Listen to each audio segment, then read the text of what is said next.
ਬੱਚੋ ਅੱਜ ਆਪਾਂ ਖੇਤੀਬਾੜੀ 6ਵੀਂ ਜਮਾਤ ਦੇ ਪਾਠ 2 ਭੂਮੀ ਦੇ ਪ੍ਰਸ਼ਨ ਉੱਤਰ ਕਰਨ ਲਾਂਗੇ। ਉਮੀਦ ਹੈ ਕਿ ਪਾਠ ਧਿਆਨ ਨਾਲ ਸੁਣਿਆ ਹੋਵੇਗਾ। ਹੁਣ ਉਸ ਦੇ ਪ੍ਰਸ਼ਨ ਉੱਤਰ ਸੁਣਾਂਗੇ। ਪਹਿਲੇ 10 ਪ੍ਰਸ਼ਨ ਆਪਾਂ 1-2 ਸ਼ਬਦਾਂ ਵਿੱਚ ਹੀ ਉੱਤਰ ਦੇਣੇ। ਪਹਿਲਾ ਪ੍ਰਸ਼ਨ, ਕਿਸ ਪ੍ਰਕਾਰ ਦੀ ਭੂਮੀ ਵਿੱਚ ਘੱਟ ਪਾਣੀ ਲੈਣ ਵਾਲੀਆਂ ਫਸਲਾਂ ਉਗਾਈਆਂ ਜਾਂਦੀਆਂ ਹਨ? ਉੱਤਰ, ਰੇਤਲੀ ਭੂਮੀ ਵਿੱਚ ਘੱਟ ਪਾਣੀ ਲੈਣ ਵਾਲੀਆਂ ਫਸਲਾਂ ਉਗਾਈਆਂ ਜਾਂਦੀਆਂ ਹਨ। ਰੇਤਲੀ ਭੂਮੀ ਵਿੱਚ ਘੱਟ ਪਾਣੀ ਲੈਣ ਵਾਲੀਆਂ ਫਸਲਾਂ ਉਗਾਈਆਂ ਜਾਂਦੀਆਂ ਹਨ। ਅਗਲਾ ਪ੍ਰਸ਼ਨ, ਕਿਸ ਪ੍ਰਕਾਰ ਦੀ ਮਿੱਟੀ ਨਦੀਆਂ ਅਤੇ ਨਹਿਰਾਂ ਦੇ ਪਾਣੀ ਦੁਆਰਾ ਵਿਛਾਏ ਗਏ ਮਿੱਟੀ ਦੇ ਕਣਾਂ ਤੋਂ ਬਣਦੀ ਹੈ? ਕਛਾਰੀ ਮਿੱਟੀ ਨਦੀਆਂ ਅਤੇ ਨਹਿਰਾਂ ਦੇ ਪਾਣੀ ਦੁਆਰਾ ਵਿਛਾਏ ਗਏ ਮਿੱਟੀ ਦੇ ਕਣਾਂ ਤੋਂ ਬਣਦੀ ਹੈ। ਕਛਾਰੀ ਮਿੱਟੀ ਨਦੀਆਂ ਅਤੇ ਨਹਿਰਾਂ ਦੇ ਪਾਣੀ ਦੁਆਰਾ ਵਿਛਾਏ ਗਏ ਮਿੱਟੀ ਦੇ ਕਣਾਂ ਤੋਂ ਬਣਦੀ ਹੈ। ਅਗਲਾ ਪ੍ਰਸ਼ਨ, ਸੇਮ ਦੀ ਸਮੱਸਿਆ ਪੰਜਾਬ ਦੇ ਕਿਸ ਭਾਗ ਵਿੱਚ ਜ਼ਿਆਦਾ ਪਾਈ ਜਾਂਦੀ ਹੈ? ਸੇਮ ਦੀ ਸਮੱਸਿਆ ਕੇਂਦਰੀ ਪੰਜਾਬ ਵਿੱਚ ਜ਼ਿਆਦਾ ਪਾਈ ਜਾਂਦੀ ਹੈ। ਅਗਲਾ ਪ੍ਰਸ਼ਨ, ਕਪਾਹ ਕਿਸ ਪ੍ਰਕਾਰ ਦੀ ਮਿੱਟੀ ਵਿੱਚ ਜ਼ਿਆਦਾ ਉਗਾਈ ਜਾਂਦੀ ਹੈ? ਕਾਲੀ ਮਿੱਟੀ ਵਿੱਚ ਕਪਾਹ ਜ਼ਿਆਦਾ ਉਗਾਈ ਜਾਂਦੀ ਹੈ। ਕਪਾਹ ਕਾਲੀ ਮਿੱਟੀ ਵਿੱਚ ਜ਼ਿਆਦਾ ਉਗਾਈ ਜਾਂਦੀ ਹੈ। ਅਗਲਾ ਪ੍ਰਸ਼ਨ, ਕਿਸ ਤਰ੍ਹਾਂ ਦੀ ਭੂਮੀ ਵਿੱਚ ਜ਼ਿਆਦਾ ਪਾਣੀ ਸੋਖਣ ਦੀ ਸਮਰੱਥਾ ਹੈ? ਰੇਤਲੀ ਭੂਮੀ ਵਿੱਚ ਜ਼ਿਆਦਾ ਪਾਣੀ ਸੋਖਣ ਦੀ ਸਮਰੱਥਾ ਹੈ। ਕਿਸ ਭੂਮੀ ਵਿੱਚ? ਰੇਤਲੀ ਭੂਮੀ ਵਿੱਚ ਪਾਣੀ ਸੋਖਣ ਦੀ ਸਮਰੱਥਾ ਜ਼ਿਆਦਾ ਹੁੰਦੀ ਹੈ। ਅਗਲਾ ਪ੍ਰਸ਼ਨ, ਧਰਤੀ ਦੀ ਕਿਹੜੀ ਤਹਿ ਪੌਦਿਆਂ ਦੇ ਵਧਣ ਫੁੱਲਣ ਵਿੱਚ ਸਹਾਈ ਹੁੰਦੀ ਹੈ? ਧਰਤੀ ਦੀ ਉੱਪਰਲੀ ਤਹਿ ਪੌਦਿਆਂ ਦੇ ਵਧਣ ਫੁੱਲਣ ਵਿੱਚ ਸਹਾਈ ਹੁੰਦੀ ਹੈ। ਉੱਪਰਲੀ ਤਹਿ ਪੌਦਿਆਂ ਦੇ ਵਧਣ ਫੁੱਲਣ ਵਿੱਚ ਸਹਾਈ ਹੁੰਦੀ ਹੈ। ਅਗਲਾ ਪ੍ਰਸ਼ਨ, ਭੂਮੀ ਦੀ ਸਭ ਤੋਂ ਉੱਪਰਲੀ ਤਹਿ ਨੂੰ ਕੀ ਕਿਹਾ ਜਾਂਦਾ ਹੈ? ਭੂਮੀ ਦੀ ਸਭ ਤੋਂ ਉੱਪਰਲੀ ਤਹਿ ਨੂੰ ਹੋਰੀਜ਼ਨ ਕਿਹਾ ਜਾਂਦਾ ਹੈ। ਹੋਰੀਜ਼ਨ। ਅਗਲਾ ਪ੍ਰਸ਼ਨ, ਕਿਸ ਤਰ੍ਹਾਂ ਦੀ ਭੂਮੀ ਵਿੱਚ ਵੱਡੇ ਕਣਾਂ ਦੀ ਮਾਤਰਾ ਜ਼ਿਆਦਾ ਹੁੰਦੀ ਹੈ? ਰੇਤਲੀ ਭੂਮੀ ਵਿੱਚ ਵੱਡੇ ਕਣਾਂ ਦੀ ਮਾਤਰਾ ਜ਼ਿਆਦਾ ਹੁੰਦੀ ਹੈ। ਵੱਡੇ ਕਣਾਂ ਦੀ ਮਾਤਰਾ ਰੇਤਲੀ ਭੂਮੀ ਵਿੱਚ ਜ਼ਿਆਦਾ ਹੁੰਦੀ ਹੈ। ਅਗਲਾ ਪ੍ਰਸ਼ਨ, ਕਿਸ ਤਰ੍ਹਾਂ ਦੀ ਮਿੱਟੀ ਜ਼ਿਆਦਾ ਬਾਰਿਸ਼ ਵਾਲੇ ਇਲਾਕਿਆਂ ਵਿੱਚ ਪਾਈ ਜਾਂਦੀ ਹੈ? ਲੈਟਰਾਈਟ ਮਿੱਟੀ ਬਾਰਿਸ਼ ਵਾਲੇ ਇਲਾਕਿਆਂ ਵਿੱਚ ਜ਼ਿਆਦਾ ਪਾਈ ਜਾਂਦੀ ਹੈ। ਲੈਟਰਾਈਟ ਮਿੱਟੀ ਜ਼ਿਆਦਾ ਬਾਰਿਸ਼ ਵਾਲੇ ਇਲਾਕਿਆਂ ਵਿੱਚ ਪਾਈ ਜਾਂਦੀ ਹੈ। ਅਗਲਾ ਪ੍ਰਸ਼ਨ, ਸੇਮ ਖਾਰੇਪਨ ਅਤੇ ਲੂਣੇਪਨ ਦੀ ਸਮੱਸਿਆ ਪੰਜਾਬ ਦੇ ਕਿਹੜੇ ਇਲਾਕਿਆਂ ਵਿੱਚ ਪਾਈ ਜਾਂਦੀ ਹੈ? ਇਹਦਾ ਉੱਤਰ ਹੈ ਬੱਚੋ, ਕੇਂਦਰੀ ਪੰਜਾਬ ਦੇ ਇਲਾਕੇ ਜਿਵੇਂ ਸੰਗਰੂਰ, ਲੁਧਿਆਣਾ, ਬਰਨਾਲਾ ਆਦਿ ਵਿੱਚ ਸੇਮ ਖਾਰੇਪਨ ਅਤੇ ਲੂਣੇਪਨ ਦੀ ਸਮੱਸਿਆ ਪਾਈ ਜਾਂਦੀ ਹੈ। ਕਿਹੜੇ ਇਲਾਕਿਆਂ 'ਚ ਖਾਰੇਪਨ ਤੇ ਲੂਣੇਪਨ ਦੀ ਸਮੱਸਿਆ ਪਾਈ ਜਾਂਦੀ ਹੈ? ਕੇਂਦਰੀ ਪੰਜਾਬ ਦੇ ਇਲਾਕੇ ਜਿਵੇਂ ਸੰਗਰੂਰ, ਲੁਧਿਆਣਾ, ਬਰਨਾਲਾ। ਹੁਣ ਬੱਚਿਓ ਇਹਨਾਂ ਅਗਲੇ ਪ੍ਰਸ਼ਨਾਂ ਦੇ ਉੱਤਰ ਆਪਾਂ 1 ਜਾਂ 2 ਵਾਕਾਂ ਵਿੱਚ ਦੇਣੇ ਹਨ। ਪਹਿਲਾ ਪ੍ਰਸ਼ਨ, ਭੂਮੀ ਦੀ ਪਰਿਭਾਸ਼ਾ ਦਿਓ। ਧਰਤੀ ਦੀ ਉੱਪਰਲੀ ਤਹਿ ਜਿਸ ਵਿੱਚ ਖੇਤੀ ਹੋ ਸਕਦੀ ਹੈ ਨੂੰ ਭੂਮੀ ਕਿਹਾ ਜਾਂਦਾ ਹੈ। ਧਰਤੀ ਦੀ ਉੱਪਰਲੀ ਤਹਿ ਜਿਸ ਵਿੱਚ ਖੇਤੀ ਹੋ ਸਕਦੀ ਹੈ ਨੂੰ ਭੂਮੀ ਕਿਹਾ ਜਾਂਦਾ ਹੈ।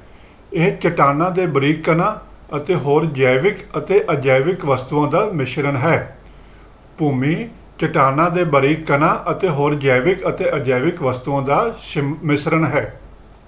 ਅਗਲਾ ਪ੍ਰਸ਼ਨ, ਭੂਮੀ ਦੀ ਰਚਨਾ ਵਿੱਚ ਕਿਹੜੇ-ਕਿਹੜੇ ਕਾਰਕ ਸਹਾਇਤਾ ਕਰਦੇ ਹਨ? ਭੂਮੀ ਦੀ ਰਚਨਾ ਵਿੱਚ ਚਟਾਨ ਅਤੇ ਜਲਵਾਯੂ ਦੇ ਕਾਰਕ ਸਹਾਇਤਾ ਕਰਦੇ ਹਨ। ਅਗਲਾ ਪ੍ਰਸ਼ਨ, ਭੂਮੀ ਨੂੰ ਪ੍ਰਭਾਵਿਤ ਕਰਨ ਵਾਲੇ ਕਾਰਕ ਕਿਹੜੇ ਹਨ? ਕਿਹੜੇ ਕਾਰਕ ਭੂਮੀ ਨੂੰ ਪ੍ਰਭਾਵਿਤ ਕਰਦੇ ਹਨ? ਹਵਾ, ਬਾਰਿਸ਼, ਤਾਪਮਾਨ ਅਤੇ ਨਮੀ ਭੂਮੀ ਨੂੰ ਪ੍ਰਭਾਵਿਤ ਕਰਨ ਵਾਲੇ ਕਾਰਕ ਹਨ। ਭੂਮੀ ਦੀਆਂ ਵੱਖ-ਵੱਖ ਤਹਿਾਂ ਬਾਰੇ ਸੰਖੇਪ ਵਿੱਚ ਲਿਖੋ। ਭੂਮੀ ਦੀਆਂ ਵੱਖ-ਵੱਖ ਤਹਿਾਂ ਨੂੰ ਭੂਮੀ ਹੋਰੀਜ਼ਨ ਕਿਹਾ ਜਾਂਦਾ ਹੈ।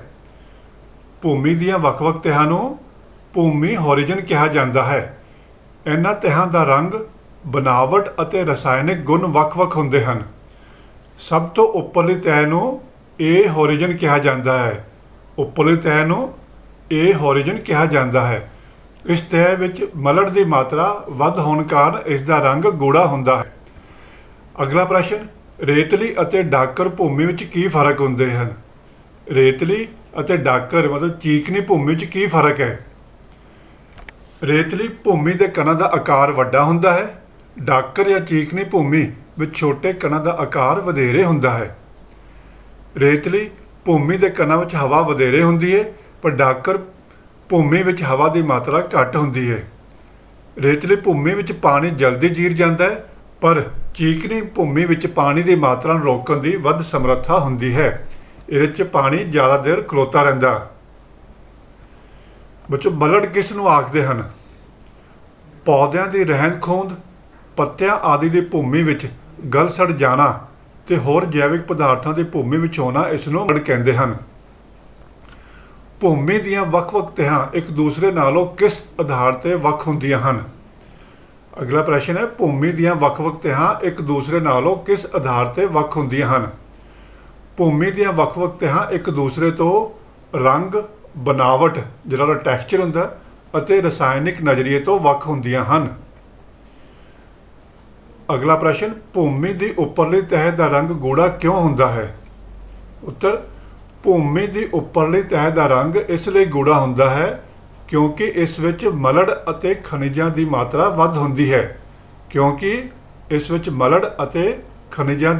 ਵੱਧ ਹੁੰਦੀ ਹੈ। ਜੋ ਅਗਲਾ ਪ੍ਰਸ਼ਨ, ਮਹਿਰਾ ਭੂਮੀ ਖੇਤੀਬਾੜੀ ਦੇ ਨਜ਼ਰੀਏ ਤੋਂ ਵਧੀਆ ਕਿਉਂ ਮੰਨੀ ਜਾਂਦੀ ਹੈ?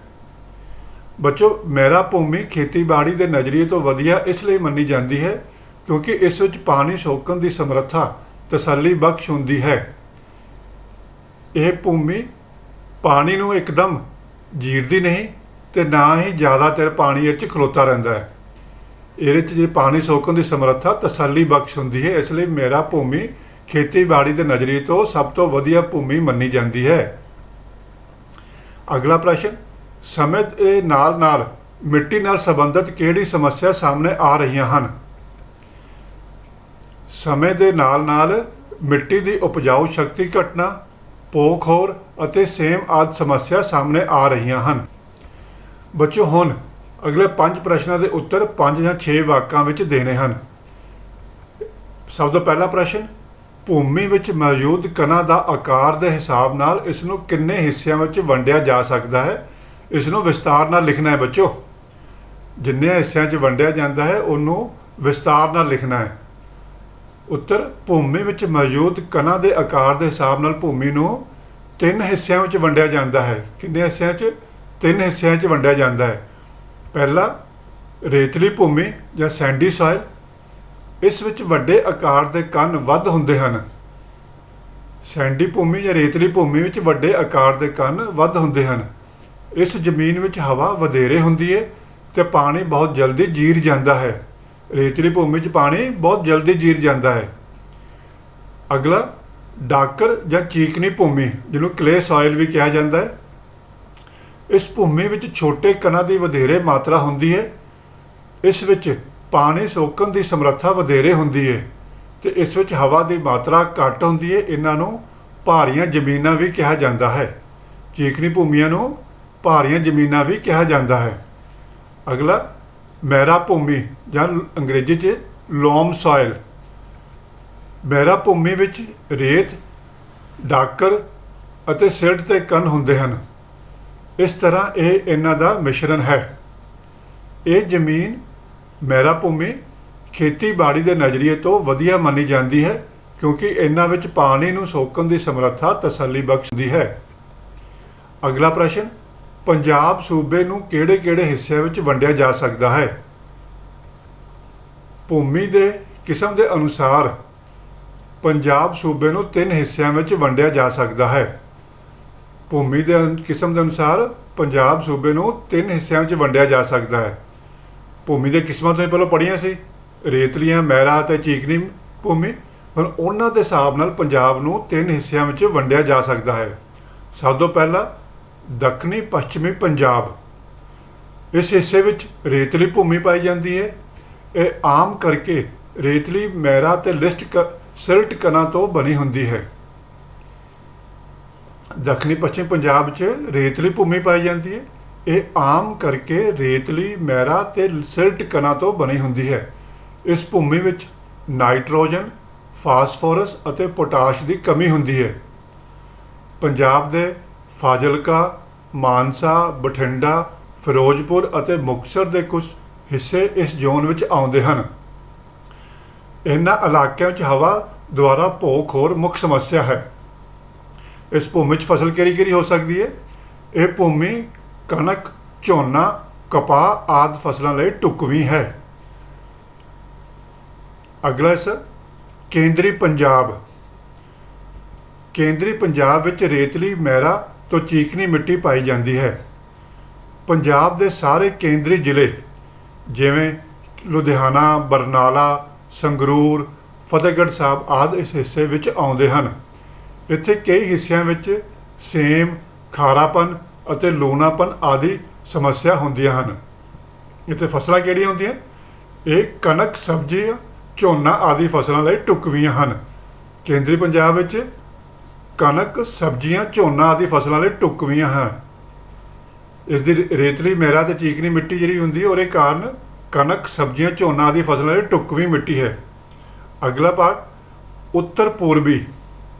ਇਸ ਜ਼ੋਨ ਵਿੱਚ ਨੀਮ ਪਹਾੜੀ ਇਲਾਕੇ ਜਿਵੇਂ ਗੁਰਦਾਸਪੁਰ ਦੇ ਪੂਰਬੀ ਹਿੱਸੇ, ਹੁਸ਼ਿਆਰਪੁਰ ਅਤੇ ਰੋਪੜ ਦੇ ਇਲਾਕੇ ਆਉਂਦੇ ਹਨ। ਇਹਨਾਂ ਵਿੱਚ ਮਹਿਰਾ ਤੋਂ ਚੀਕਨੀ ਮਿੱਟੀ ਪਾਈ ਜਾਂਦੀ ਹੈ। ਇੱਥੇ ਪਾਣੀ ਦੁਆਰਾ ਭੂ ਖੋਰ ਦੀ ਸਮੱਸਿਆ ਵੱਧ ਦੇਖਣ ਵਿੱਚ ਆਉਂਦੀ ਹੈ। ਬੱਚੋ, ਉੱਤਰ ਪੂਰਬੀ ਵਿੱਚ ਕਿਹੜੀ ਫਸਲਾਂ ਹੁੰਦੀਆਂ ਹਨ? ਇਹ ਕਣਕ, ਮੱਕੀ, ਝੋਨਾ, ਫਲਾਂ ਆਦਿ ਫਸਲਾਂ ਲਈ ਢੁਕਵੀਂ ਹੈ। ਨੀਮ ਪਹਾੜੀ ਇਲਾਕੇ ਵਿੱਚ ਕਣਕ, ਮੱਕੀ, ਝੋਨਾ, ਫਲ ਆਦਿ ਫਸਲਾਂ ਲਈ ਢੁਕਵੀਂ ਹੈ। ਅਗਲਾ ਪ੍ਰਸ਼ਨ, ਭਾਰਤ ਵਿੱਚ ਕਿੰਨੇ ਪ੍ਰਕਾਰ ਦੀ ਮਿੱਟੀ ਪਾਈ ਜਾਂਦੀ ਹੈ? ਮਿੱਟੀ ਕਿੰਨੇ ਪ੍ਰਕਾਰ ਦੀ ਪਾਈ ਜਾਂਦੀ ਹੈ ਉਸ ਬਾਰੇ ਆਪਾਂ ਵਿਸਥਾਰਪੂਰਵਕ ਪੜ੍ਹਾਂਗੇ। ਇਹਦਾ ਉੱਤਰ, ਭਾਰਤ ਵਿੱਚ ਮਿੱਟੀ ਦੀਆਂ ਵੱਖ-ਵੱਖ ਕਿਸਮਾਂ ਕਿਹੜੀਆਂ ਹਨ? ਸਭ ਤੋਂ ਪਹਿਲੇ ਲੈਟਰਾਈਟ ਮਿੱਟੀ, ਲੈਟਰਾਈਟ ਸੋਇਲ। ਇਹ ਜ਼ਮੀਨਾਂ ਵੱਧ ਬਾਰਿਸ਼ ਵਾਲੇ ਇਲਾਕਿਆਂ ਵਿੱਚ ਪਾਈਆਂ ਜਾਂਦੀਆਂ ਹਨ।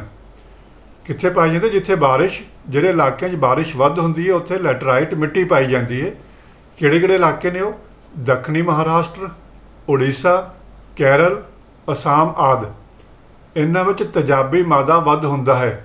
ਬਾਰਿਸ਼ ਜ਼ਿਆਦਾ ਹੋਣ ਕਾਰਨ ਇਹਨਾਂ ਵਿੱਚ ਤੇਜ਼ਾਬੀ ਮਾਦਾ ਵੀ ਲੈਟਰਾਈਟ ਮਿੱਟੀ 'ਚ ਜ਼ਿਆਦਾ ਹੁੰਦਾ ਹੈ। ਦੂਜਾ, ਕਾਲੀ ਮਿੱਟੀ, ਬਲੈਕ ਸੋਇਲ। ਇਸ ਨੂੰ ਕਪਾਹ ਮਿੱਟੀ ਵੀ ਕਿਹਾ ਜਾਂਦਾ ਹੈ। ਇਹ ਮਹਾਰਾਸ਼ਟਰ, ਗੁਜਰਾਤ, ਪੱਛਮੀ ਮੱਧ ਪ੍ਰਦੇਸ਼ ਵਿੱਚ ਮਿਲਦੀ ਹੈ। ਇਸ ਦਾ ਰੰਗ ਗੂੜਾ ਕਾਲਾ ਇਸ ਲਈ ਹੁੰਦਾ ਕਿਉਂਕਿ ਇਸ ਵਿੱਚ ਮਲਟ ਦੀ ਮਾਤਰਾ ਤੇ ਲੂਣ ਵੱਧ ਮਾਤਰਾ ਵਿੱਚ ਹੁੰਦੇ ਹਨ। ਤੀਜੇ, ਪਠਾਰੀ ਮਿੱਟੀ, ਮਾਊਂਟੇਨ ਸੋਇਲ। ਇਹ ਮਿੱਟੀ ਉੱਤਰੀ ਭਾਰਤ ਦੇ ਠੰਡੇ ਅਤੇ ਖੁਸ਼ਕ ਇਲਾਕਿਆਂ ਵਿੱਚ ਮਿਲਦੀ ਹੈ। ਫਿਰ ਕਛਾਰੀ ਮਿੱਟੀ, ਐਲੂਵੀਅਲ ਸੋਇਲ। ਇਹ ਨਦੀਆਂ ਅਤੇ ਨਹਿਰਾਂ ਦੁਆਰਾ ਵਿਛਾਈ ਗਈ ਮਿੱਟੀ ਦੀਆਂ ਤਹਿਾਂ ਤੋਂ ਬਣਦੀ ਹੈ।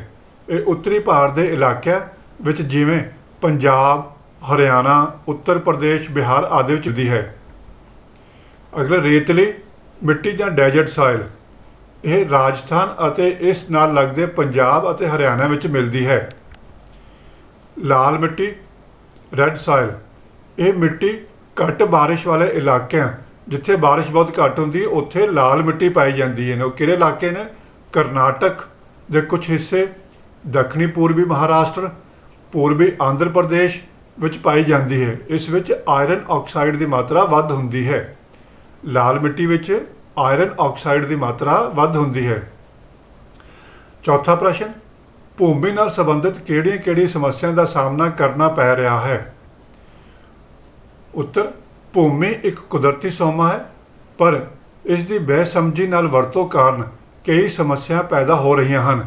ਜਿਵੇਂ ਇਸ ਦੀ ਉਪਜਾਊ ਸ਼ਕਤੀ ਘਟ ਰਹੀ ਹੈ, ਹਵਾ ਪਾਣੀ ਦੇ ਕਾਰਨ ਭੂ ਖੋਰ ਹੋਣਾ, ਸੇਮ ਦੀ ਸਮੱਸਿਆ ਆਦਿ। ਵਧੇਰੇ ਉਪਜ ਲੈਣ ਲਈ ਮਿੱਟੀ ਵਿੱਚ ਲੋੜ ਤੋਂ ਵੱਧ ਰਸਾਇਣਿਕ ਖਾਦਾਂ ਅਤੇ ਕੀਟਨਾਸ਼ਕਾਂ ਦੀ ਵਰਤੋਂ ਨਾਲ ਮਿੱਟੀ ਵਿੱਚ ਜ਼ਹਿਰੀਲੇ ਪਦਾਰਥਾਂ ਦੀ ਮਾਤਰਾ ਵੱਧਦੀ ਜਾ ਰਹੀ ਹੈ, ਜੋ ਮਿੱਟੀ ਰਾਹੀਂ ਸਾਡੇ ਖਾਣ ਪੀਣ ਦੀਆਂ ਵਸਤੂਆਂ 'ਚ ਸ਼ਾਮਲ ਹੋ ਜਾਂਦੇ ਹਨ। ਇਸੇ ਜ਼ਹਿਰੀਲੇ ਪਦਾਰਥਾਂ ਕਾਰਨ ਹੀ ਆਪਾਂ ਨੂੰ ਬਿਮਾਰੀਆਂ ਬਹੁਤ ਜ਼ਿਆਦਾ ਲੱਗ ਰਹੀਆਂ। ਕੈਂਸਰ ਦੀ ਬਿਮਾਰੀ ਇਸੇ ਕਰਕੇ ਕੋਹੜ ਦਾ ਰੂਪ ਲੈ ਰਹੀ ਹੈ। ਬੱਚੋ, ਅਖੀਰਲਾ ਪ੍ਰਸ਼ਨ, ਭੂਮੀ ਦੀ ਕਿਸਮ ਦੇ ਹਿਸਾਬ ਨਾਲ ਉਸ ਵਿੱਚ ਹੋਣ ਵਾਲੀਆਂ ਫਸਲਾਂ ਬਾਰੇ ਦੱਸੋ। ਭੂਮੀ ਦੇ ਕਿਸਮ ਦੇ ਹਿਸਾਬ ਨਾਲ ਜਿਹੜੀਆਂ ਆਪਾਂ ਵੰਡ ਕੀਤੀ ਸੀ ਉੱਥੇ ਕਿਹੜੀ ਫਸਲ ਹੁੰਦੀ ਹੈ ਉਹਨਾਂ ਭੂਮੀਆਂ 'ਚ? ਸਭ ਤੋਂ ਪਹਿਲਾਂ ਲੈਟਰਾਈਟ ਮਿੱਟੀ ਵਿੱਚ ਚਾਹ ਅਤੇ ਨਾਰੀਅਲ, ਕਛਾਰੀ ਮਿੱਟੀ 'ਚ ਕਣਕ, ਝੋਨਾ, ਗੰਨਾ ਕਪਾਹ। ਲਾਲ ਮਿੱਟੀ ਵਿੱਚ ਕਣਕ ਕਪਾਹ ਤੰਬਾਕੂ ਝੋਨਾ। ਕਾਲੀ ਮਿੱਟੀ ਵਿੱਚ ਕਣਕ ਕਪਾਹ ਅਲਸੀ। ਰੇਤਲੀ ਮਿੱਟੀ ਵਿੱਚ ਕਣਕ ਮੱਕੀ ਜੌਂ ਕਪਾਹ।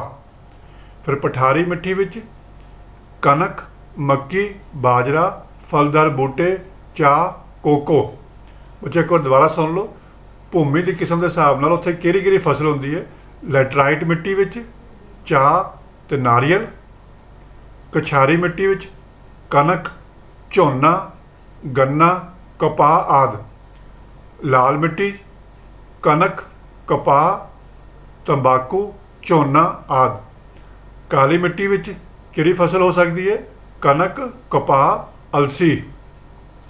ਰੇਤਲੀ ਮਿੱਟੀ ਵਿੱਚ ਕਣਕ ਮੱਕੀ ਜੌਂ ਕਪਾਹ। ਅਤੇ ਪਠਾਰੀ ਮਿੱਟੀ 'ਚ ਕਿਹੜੀ ਕਿਹੜੀ ਫਸਲ ਉਗਾਈ ਜਾ ਸਕਦੀ ਹੈ। ਕਣਕ ਮੱਕੀ ਬਾਜਰਾ ਫਲਦਾਰ ਬੂਟੇ ਚਾਹ ਅਤੇ ਕੋਕੋ। ਬੱਚੋ ਇਹ ਸਨ ਪਾਠ ਦੂਜੇ ਭੂਮੀ ਦੇ ਪ੍ਰਸ਼ਨ ਉੱਤਰ। ਉਮੀਦ ਹੈ ਤੁਸੀਂ ਸਾਰਿਆਂ ਨੇ ਧਿਆਨ ਨਾਲ ਸਮਝ ਲਏ ਹੋਣਗੇ। ਹੁਣ ਇਸ ਨੂੰ ਆਪਣੀ ਕਾਪੀ ਵਿੱਚ ਉਤਾਰਨਾ ਹੈ। ਇਸ ਚੈਨਲ ਨੂੰ ਜ਼ਰੂਰ ਸਬਸਕ੍ਰਾਈਬ ਕਰੋ ਤਾਂ ਜੋ ਤੁਹਾਨੂੰ ਰੋਜ਼ਾਨਾ ਤੁਹਾਡੇ ਵੱਖੋ ਵੱਖਰੇ ਪਾਠਾਂ ਦੇ ਪ੍ਰਸ਼ਨ ਉੱਤਰ ਅਤੇ ਪਾਠ ਬਾਰੇ ਤੁਹਾਨੂੰ ਵਿਸਤਾਰਪੂਰਵਕ ਸਮਝਾ ਸਕਾਂ। ਇਸ ਬਾਰੇ ਜੇ ਕੋਈ ਵੀ ਜਾਣਕਾਰੀ ਤੁਸੀਂ ਲੈਣਾ ਚਾਹੁੰਦੇ ਹੋ ਤਾਂ ਮੇਰੇ ਦਰਸਾਏ ਗਏ ਮੋਬਾਈਲ ਨੰਬਰ 'ਤੇ ਵੀ WhatsApp ਕਰ ਸਕਦੇ ਹੋ। ਧੰਨਵਾਦ।